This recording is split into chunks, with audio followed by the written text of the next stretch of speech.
Good morning दिल से foodie, अमन के फूडी। आप सभी को आपकी फ्रेंड एसके स्टाइल का प्यार भरा नमस्कार। उम्मीद है कि आप सभी की दिवाली बहुत ही शानदार और बहुत ही यादगार बनी होगी। आप सभी ने अच्छे से हेल्दी पूर्वक दिवाली मनाई होगी। चलिए इस उम्मीद के साथ शुरू करते हैं आज की कहानी। आज सोमवार है और सोमवार को हमेशा एक अच्छी सी कहानी होती है। आज की जो कहानी है वो एक हम सब के लिए इंस्पिरेशन सदियों से रही है। दिवाली हो और पुरुषोत्तम राम की बातें ना हो तो ये तो पॉसिबिलिटी नहीं है। तो आज दिवाली के उपलक्ष्य में मैं आपको एक राम की कहानी बताती हूँ। इस कहानी में राम एक माँ शबरी के साथ अपनी कुछ बातचीत करते हैं। माँ शबरी और राम का किस्सा तो युगों युगों से चर्चित है। तो और उम्मीद करती हूँ कि ये इस कहानी से हम सब कुछ सीखेंगे। हो सकता है कि बहुत कुछ सीख जाएं। तो चलिए ध्यान से सुनिएगा आज की कहानी। जो आज की कहानी है इसमें राम अपने वनवास, जब उनको 14 वर्ष का वनवास मिला था, तब वो एक माँ शबरी से मिलने जाते हैं जो उनकी प्रतीक्षा में सदियों से वो बैठी है और जो कि आदिवासिनी औरत है और बहुत बड़ी उम्र की औरत है। तो जब वो कुटिया में जाते हैं तो जो शबरी माँ होती है वो राम को देखकर खुश होती है, बहुत खुश होती है और राम को उसके आने का धन्यवाद करती है और बोलती है, राम एक बात पूछूं, तुम इतना साम्राज्य से आए हो छोड़कर, तुम्हें इस बुढ़िया की कुटिया तक आने में कोई तकलीफ तो नहीं हुई ना बेटा? तो इस पर राम बोलते हैं, माँ बेटा बोलती हो, मेरे लिए सालों से सदियों से इंतज़ार करने बैठी हो, तो तुम्हारी तकलीफ़ के सामने मेरी तकलीफ़ क्या हुई माँ? और माँ की तकलीफ़ के आगे बेटे की कोई तकलीफ़ की कोई वैल्यू ही नहीं है माँ। तुम मेरे लिए इतने बरसों तक तुमने मेरा इंतज़ार किया, तुम्हें इंतज़ार था कि तुम्हारा बेटा तुमसे मिलने आएगा और मैं अपनी तकलीफ़ों का बैठ के बखान करूँ। इस पर माँ बहुत मुस्कुराती हैं और बोलती हैं, मालूम है राम, तुम्हारे पैदा होने से पहले ही मुझे पता था कि मुझसे मिलने जंगल में एक बार पुरुषोत्तम पुरुष मर्यादा राम ज़रूर आएंगे। तुम्हारे जन्म से पहले ही मुझे ये बातें पता थी। तो इस पर राम बोलते हैं, हाँ माँ, देखिए ना, आपने सोचा, आपको पता था, आपने सोचा, आपने मेरा इंतज़ार किया, तो आपकी प्रतीक्षा को अब ख़त्म करना तो था ना, इसलिए आपकी प्रतीक्षा को ख़त्म करने में यहाँ तक आया हूँ, अपना साम्राज्य छोड़ के माँ। फिर उस पर माँ शबरी बोलती है, बेटा पता, भक्ति 2 प्रकार की होती है, एक मारकट और एक मारझाड़। जो मारकट भक्ति होती है वो बंदर के बच्चे की तरह होती है। जिस तरह बंदर का बच्चा अपनी माँ के पेट से चिपक के रहता है कि ऐसा ना हो कि वो गिर जाए, और ऐसे ही एक भक्त होता है जो भगवान के पैर पकड़ के गिरता रहता है कि वो कोई गलत रास्ते पर ना जाए। पर मैंने ऐसी भक्ति नहीं की, मैंने मारझाड़ भक्ति की जो बिल्ली के बच्चे की तरह होती है, जिसको पता होता है कि वो अपनी माँ के मुंह में है और सेफ है।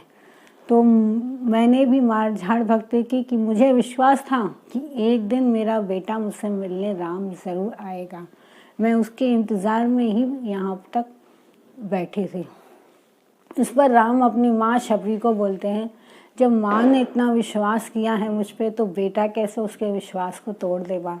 मुझे तो आना ही था और मुझे ये आपको मिलना ही था मुझे। तो इस पर माँ बोलती है राम से कि बेटा, कि कहते हैं कि बुराई अच्छी नहीं होती, पर मैं आज बोलती हूँ कि बुराई में भी एक अच्छाई होती है। अगर रावण नहीं होता, रावण अगर ऐसे काम नहीं करता तो राम को आना क्यों पड़ता? एक शबरी एक वनवासिनी से मिलने, वो भी जो कि आदिवासी है, एक गरीब है, बिल्कुल अलग समाज की है, उससे मिलने वो वहाँ तक क्यों आता? इस पर राम थोड़े से मायूस होते हैं, गंभीर होते हैं, आँखों में उनके आंसू आते हैं। तो बोलते हैं, माँ आपको क्या लगता है, आपका बेटा यहाँ तक जो आया है तो क्या रावण का वध करने आया है? नहीं माँ, राम अगर यहाँ आया है, रावण का वध तो मेरा छोटा भाई लक्ष्मण भी कर सकता था। वो तो अगर एक पैर से भी तीर छोड़ता तो वो मर सकता था, लेकिन यहाँ तक अगर राम आया है तो वो ये बताने आया है, वो एक इतिहास रचने आया है कि अगर कोई गरीब, कोई कोई वनवासिनी, कोई आदिवासिनी भी अगर सच्ची श्रद्धा से, सच्चे भाव से अगर किसी का इंतज़ार करती है तो उसे अपना पूरा साम्राज्य छोड़कर उससे मिलने आना पड़ता है। और हर इंसान की प्रतीक्षाओं का अंत होता है। अगर उसने सच्चे दिल से कोई प्रतीक्षा की है तो उसका अंत होना तो तय है। हाँ, बस यही राम इस युग में बताना चाहता है, एक इतिहास को रचना चाहता है कि एक अगर माँ सच्चे दिल से मेरे इंतज़ार में बैठी है तो मुझे अपना प्रशासन, शासन सब छोड़ के मुझे 14 साल के वनवास को भी स्वीकारना पड़ता है सिर्फ अपनी माँ से मिलने के लिए। इसलिए राम आया है।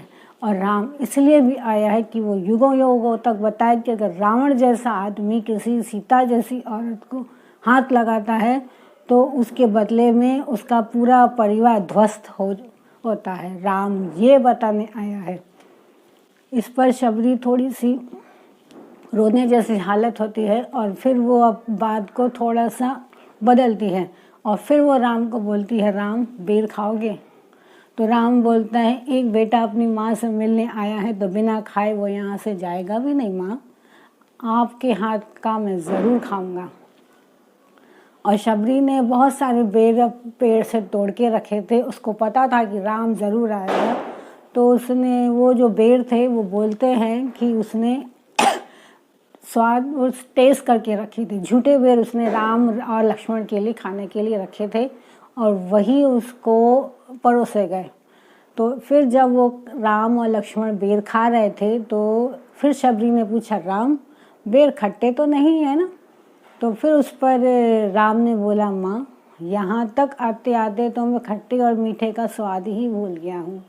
और जिसको मेरी माँ ने चखा है इतने विश्वास से कि मेरे बेटे के मुंह में कोई कड़वा बेर ना आ जाए, उसका बेर खट्टा कैसे होगा माँ? इस पर तो शबरी के आंसू बह ही जाते हैं और बोलती है, राम तुम सच में, तुम बिल्कुल सच में तुम मर्यादा पुरुषोत्तम राम हो।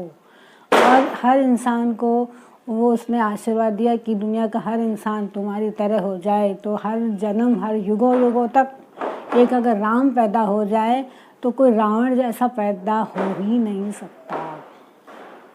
तो दोस्तों, उम्मीद है कि आपको ये जो शबरी और राम का संवाद है, जो आपस की बातचीत है, आपको पसंद आई होगी और आपको इस दीपावली के उपलक्ष्य में ये चीज़ समझ में भी आई होगी कि भले चाहे युग कोई भी हो, अगर किसी ने इंतज़ार किया है तो उसे अपना राजपाट छोड़कर एक गरीब से मिलने भी आना पड़ता है। यही दुनिया का नियम है और हर किसी का इंतज़ार ख़त्म होता है। जैसे शबरी का हुआ वैसे आपका भी इंतज़ार ज़रूर ख़त्म होगा। अगर आपने कुछ काम अच्छे एम को लेके किया है तो आपका भी उद्देश्य ज़रूर पूरा होगा। सिर्फ आप पीछे मत हटना, डटे रहना और अपने काम को दिल से करते रहना। उम्मीद है कि आपको ये कहानी पसंद आई होगी और मेरी पूरी टीम आपसे यही गुजारिश करती है कि कर दिखाइए ऐसा, करना चाहे कोई आपके जैसा।